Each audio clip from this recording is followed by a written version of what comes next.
Hay una revolución en mí,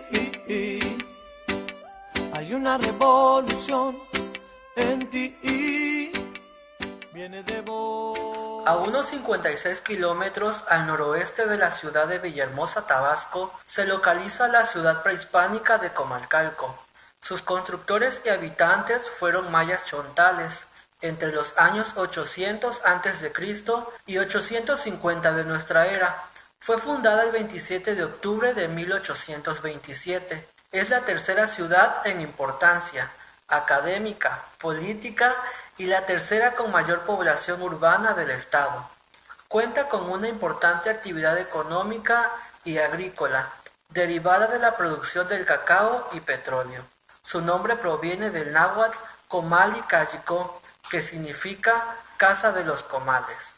En 1928, el gobernador del estado, Tomás Garrido, pretendía desfanatizar al pueblo. Se combatió al clero como institución, se intentó la erradicación total del dogmatismo religioso.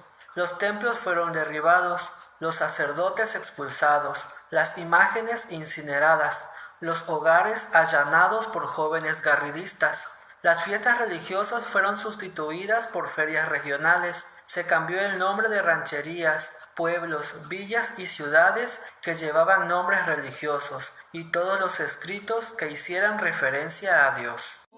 Nació del sol, pasa por mí, buscando seguir, y viene de vos, nació del sol. Mi nombre es Rosalinda Yepso Mellera, tengo 27 años, soy católica y vivo en Comalcalco, Tabasco. Mi nombre es Sergio González Orozco, soy católico, tengo 35 años de edad y pues actualmente vivo en Comalcalco, Tabasco. Soy Enio Rivero Lugo, tengo 36 años, soy católico de nacimiento y desde hace muchos años he colaborado con muchas escuelas católicas. Alguien debe intentar, ese soy yo. Alguien debe empezar, ese sos vos. Tu mano y mi mano juntas, cosechando en igualdad, respetando la diversidad. Brota nuevamente la hermandad. Hay una revolución en mí, hay una revolución en ti, viene de vos, nació del sol, pasa por mí, buscando seguir. El Código de Derecho Canónico es la ley de la Iglesia, donde se encuentran los derechos y obligaciones de todos los fieles católicos bautizados. Sacramento se forma en el año 2005 por jóvenes profesionistas. Este equipo formaba parte de la iglesia de Comalcalco. Su principal actividad era dar retiros a jovencitas que tenían 15 años y además pláticas a personas que querían adquirir su sacramento, que como la comunión, la confirmación y el bautismo.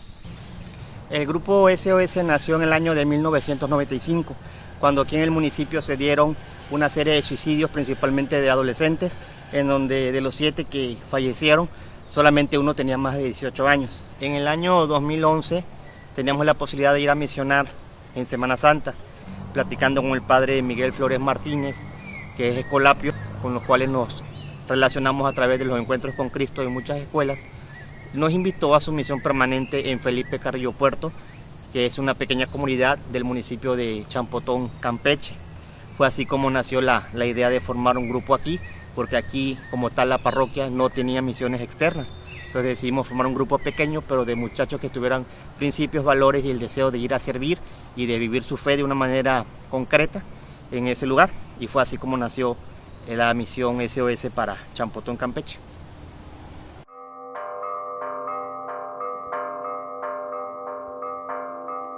Recuerdo en una ocasión, estando reunidos en mi casa el equipo de sacramentos, Sergio, como simple comentario, me pregunta: Rosy, ¿qué vas a hacer en Semana Santa? Entonces le dije: no sé, hay muchas actividades, pero pues no sé aún qué voy a hacer. Él me dijo: no te preocupes, piénsalo.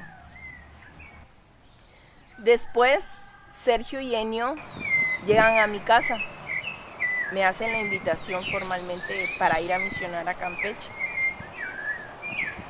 Yo, con todo el entusiasmo, acepto sin imaginarme lo que pasaría después. No me invitaron. Yo les pedí que si podía ir los últimos 4 días. Todo se dio a partir del conflicto que hubo con el padre José. Fue cuando a mí me entró curiosidad y le pedí a Sergio y a Año que me dejaran ir a misionar con ellos.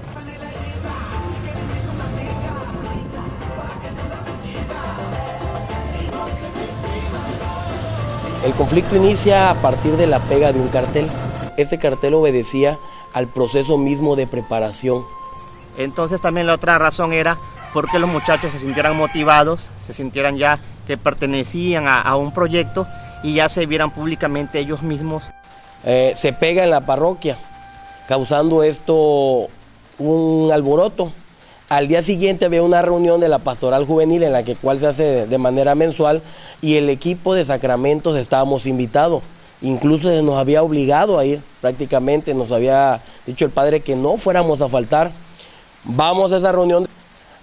En la misa de entrada, para dar inicio a lo que era la reunión, el grupo de sacramentos fue ignorado totalmente, a pesar de que se nos había pedido que no fuéramos a faltar. Terminando la misa, justo antes de dar ya la bendición, le pasan al padre un cartel. De una manera sospechosa, se ve las señas que él hace, la manera en que pide ese cartel. Se lo llevan, mostrando un cartel en sus manos donde aparecían las fotos mías y del equipo de misioneros. Dice que éramos personas, que no éramos personas dignas de fiar, que éramos de dudosa reputación y que quién sabe qué fines pretendíamos con esa misión. En ese momento sentí gran desilusión al ver al sacerdote tan enojado, diciendo cosas tan feas en contra del grupo de sacramentos, grupo que estaba dentro de su estructura, dentro de su parroquia, dentro de su institución, como él marcaba muchas veces. Pues la verdad me sentí impotente, ¿no? Porque una persona con la investidura de sacerdote, todavía dentro de la misa, porque no había dado la bendición para irnos, que utilizara el altar, que utilizara la investidura de sacerdote, que utilizara el foro para difamar, para tachar, para denostar un trabajo que es el fruto de prácticamente de muchos años, como que no se me hacía justo, ¿no? Y mucho menos viniendo de un sacerdote.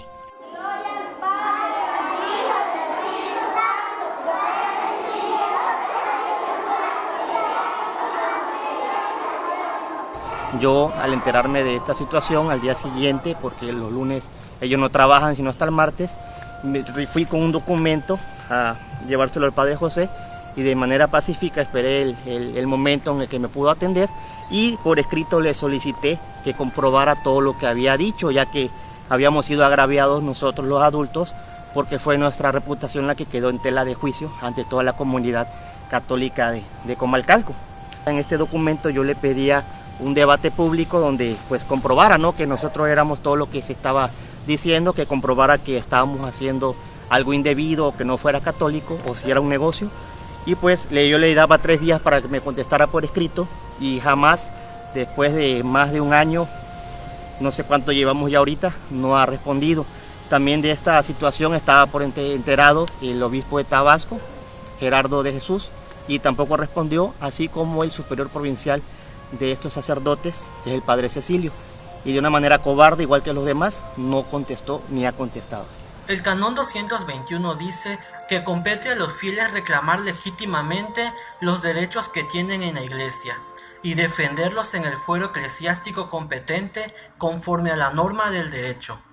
Un día por la mañana él me llama, me cita en la parroquia, asisto y era para decirme que me agradecía por mis servicios, que por salud tenía yo que retirarme del equipo de sacramentos, que podía quedarme en otro donde yo estaba sirviendo, pero que en ese ya no podía seguir.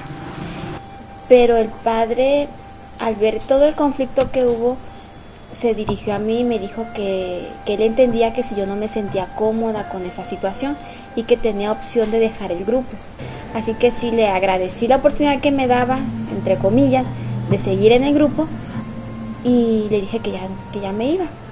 Se intentaron varias reuniones para poder llegar a un acuerdo, un arreglo del conflicto, porque el párroco no sabía. Cuando le empezamos a explicar, entonces él, para manera de zafarse, agarró el derecho canónico, empezó a leer, y con una sola cosa de que por no pedir la autorización, ya nos acusaron de que nosotros estamos violando el derecho canónico. El Canón 305 dice que todas las asociaciones de fieles están bajo la vigilancia de la autoridad eclesiástica competente, a la que corresponde cuidar de que en ellas se conserve la integridad de la fe y de las costumbres, y evitar que se introduzcan abusos en la disciplina eclesial. Porque nosotros estábamos violando la cuestión de la territorialidad, que debíamos haber pedido permiso y que había llegado un sacerdote a hacer algo religioso y para eso necesitaba autorización, para lo cual era totalmente falso. Esto va originando una serie de conflictos porque empiezan una serie de pronunciaciones de la iglesia en las cuales habían cosas que sí eran ciertas, porque decían que ellos se deslindan, no tenían ninguna responsabilidad sobre las misiones, y efectivamente eso sí es muy cierto, pero eso sí lo tenían muy claro los padres de familia de los jóvenes del equipo de misiones, que esto era independiente de la iglesia, que era independiente de la parroquia, que somos un grupo de católicos que servimos a las congregaciones donde nos piden apoyo. Y eso era lo que el padre tal vez no entendía. Que si habíamos faltado a la iglesia, a sus reglas, que habíamos violado un código canónico, que íbamos a ser excomulgados. Muchas cosas que desaprobaban nuestro servicio en la parroquia.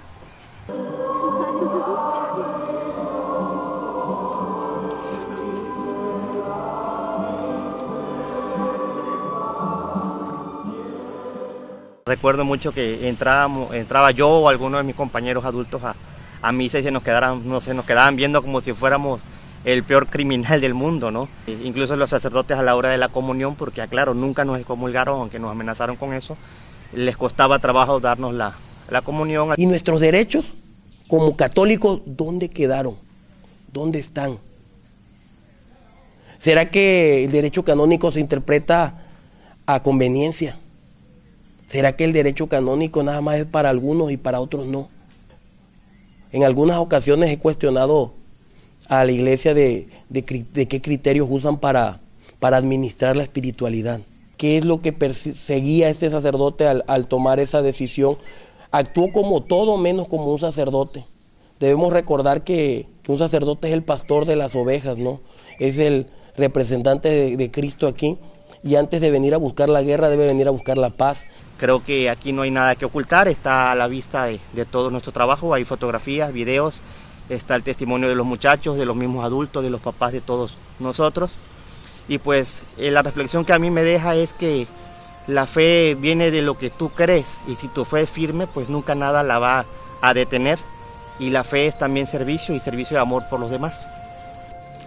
Como servidor de la parroquia de San Isidro, puedo decir que faltó comunicación. Fue el principal error que hubo por parte de SOS.